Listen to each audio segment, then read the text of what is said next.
হরে কৃষ্ণ কৃষ্ণ কৃষ্ণ হরে হরে হরে রাম রাম রাম হরে হরে।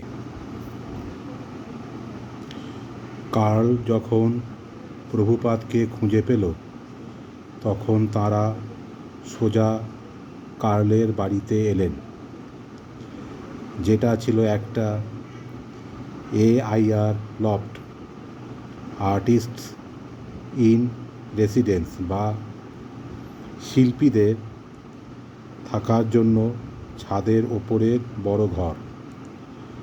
প্রভুপাদ যে ঘরটায় আগে থাকতেন এটা তার চেয়ে ছোট। এখানকার বসবার ঘরটা ছিল প্রশস্ত এবং খোলামেলা, আর পার্টিশন করে রান্নাঘর এবং শোবার ঘর করা ছিল। ঘরের ভেতরটা নানা রকম গাছপালা দিয়ে সাজানো, আর চারদিকে অনেক গদি ছড়ানো ছিল। বাওয়ারির বিবর্ণ কারখানার মতো আগেকার ঘরটির চেয়ে কার্লের এই জায়গাটা অনেক বেশি আলোকোজ্জ্বল। মেঝেটা উজ্জ্বল কমলা রঙের। কার্ল বলতো যে সেটা দেখতে জাহাজের ডেকের মতো। দেয়াল এবং ঘরের সিলিংয়ের রং ছিল সাদা, আর 7টা স্কাইলাইট দিয়ে প্রচুর আলোয় ঘরটা ভরে থাকত। কার্ল এবং ইভা একটা কোণে স্বামীজিকে থাকার বন্দোবস্ত করে দিল। প্রভুপাদ তাঁর সমস্ত জিনিসপত্র ডেভিডের ছাদের ঘরে ফেলে এসেছিলেন। সেখানে গিয়ে সেগুলি ফিরিয়ে নিয়ে আসবার কোনো ইচ্ছা তাঁর ছিল না।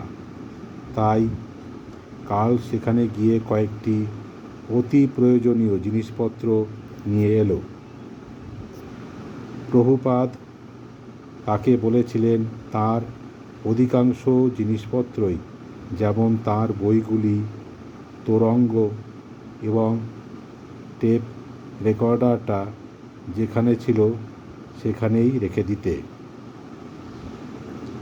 ডেভিড যদিও ইতিমধ্যে LSDর কবল থেকে অনেকটা মুক্ত হয়ে এসেছিল, তবু তখনও তার উন্মত্ততা কাটেনি।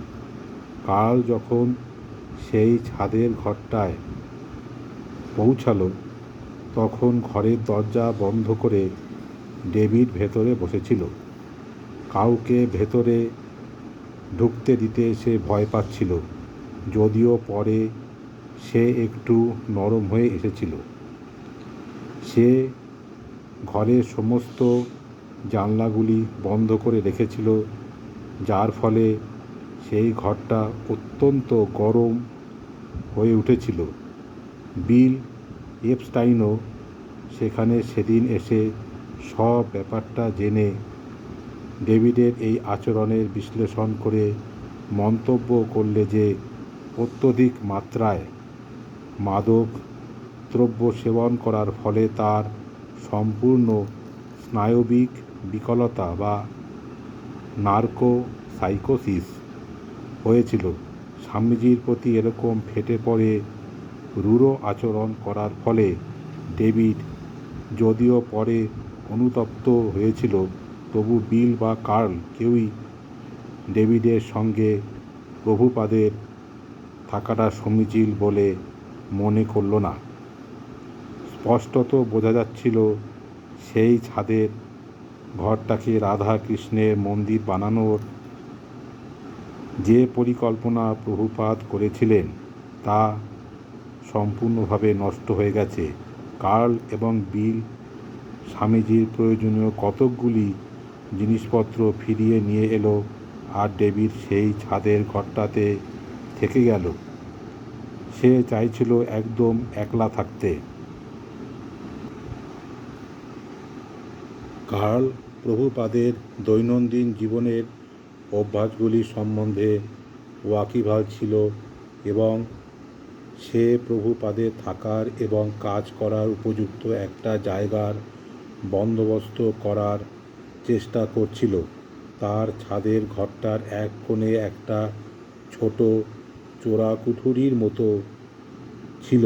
কাল সেটাকে তার পড়ার ঘর হিসাবে ব্যবহার করত। সেটা সে স্বামীজিকে ছেড়ে দিল। প্রভুপাদের জন্য সে একটা গদি আঁটা বেদির বন্দোবস্ত করেছিল এবং সেটা তার বসবার ঘরে এমনভাবে রেখেছিল যে তার চারপাশে অতিথিরা অর্ধবৃত্তাকারে বসতে পারত।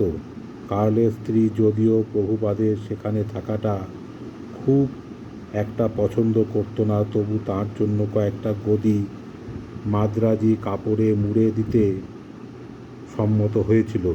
কয়েকদিন সব কিছু বেশ সুশৃঙ্খলভাবে চলল।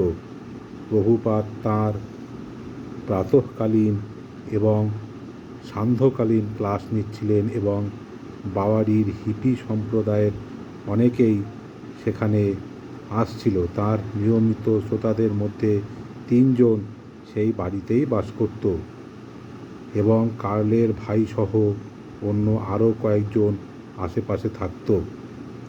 মাইকেল গ্র্যান্ট, জেমস গ্রিন, এমনকি ডেভিড অ্যালেনও একদিন এসেছিল।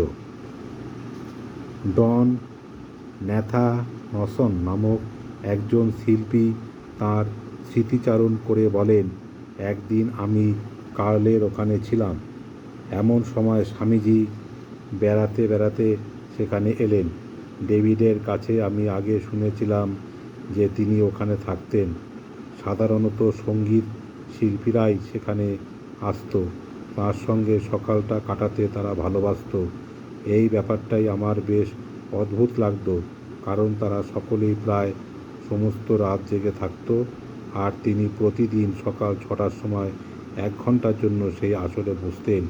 তিনি করতাল বাজিয়ে সেই কীর্তন পরিচালনা করতেন। আমার কাছে সেটা খুব আশ্চর্য বলে মনে হতো। যারা সেখানে আসত তারা সবাই প্রচুর নেশা করত এবং তারা সকলেই ছিল বেশ শিক্ষিত। কিছুটা সময়ের জন্য তারা প্রতিদিন সকালে সেখানে যেত। প্রায় 9-10 জন লোক নিয়ে একটা দল। প্রতিদিন সকালে কিছুক্ষণ অন্তত তার সঙ্গে কাটাতে তাদের খুব ভালো লাগতো। কার্লের মনে হয়েছিল যে সৃজনী মনোভাবাপন্ন যে দলটি তার স্টুডিওতে স্বামীজির কাছে আসতো তারা সকলেই খুব অল্প সময়ের মধ্যেই ভগবানের নাম কীর্তনে অনুরক্ত হয়েছিল, কিন্তু তারা তাদের নিজেদের মনোমতো করে ব্যক্তিগত দৃষ্টিভঙ্গি নিয়ে এবং তাদের ভাবাবেশ সম্পূর্ণ করার জন্য সেটাকে ব্যবহার করতে চেষ্টা করত। শ্রীকৃষ্ণের প্রতি অনন্য ভক্তি বা সেই নিয়মানুবর্তিতা গ্রহণ করার কোনো যথার্থ উদ্দেশ্য তাদের ছিল না। হরে কৃষ্ণ।